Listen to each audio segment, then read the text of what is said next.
आवाज़ की रफ्तार रोशनी की रफ्तार से कम क्यों है? आसमानी बिजली चमकती है तो रोशनी तो फौरन दिखाई देती है, लेकिन इसके गरजने की आवाज़ कुछ देर बाद क्यों सुनाई देती है?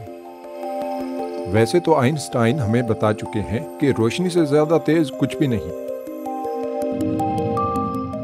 खला में रोशनी की रफ्तार 3 लाख किलोमीटर फी सेकंड होती है और इसे सफ़र करने के लिए किसी मीडियम या वसीले की ज़रूरत नहीं होती।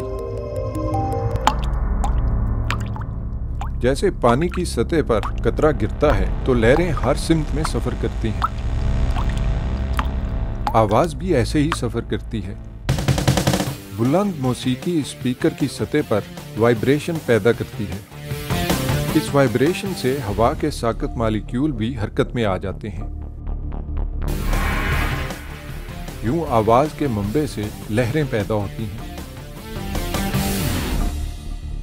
जैसे एक बच्चा पानी में तैरता है तो पानी में लहरें पैदा होती हैं। पानी की सतह पर रखी गेंदें भी लहरों के साथ हिलना शुरू हो जाती हैं। लेकिन जब लहर रुकती है तो गेंद भी साकित हो जाती है।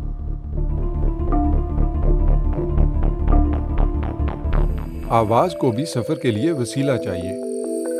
हवा में आवाज की रफ्तार 340 मीटर फी सेकंड होती है। पानी में इसकी रफ्तार 1500 मीटर फी सेकंड, क्योंकि पानी की कसाफत ज्यादा होती है। कंक्रीट में तो आवाज 3700 मीटर फी सेकंड की रफ्तार से सफर कर सकती है, यानी कसाफत जितनी ज्यादा होगी आवाज उतनी तेजी से सफर कर सकेगी। लेकिन अगर कोई खला में गिटार बजाए तो आवाज सुनाई नहीं देगी, क्योंकि उसे सफर का जरिया दस्तयाब नहीं होगा।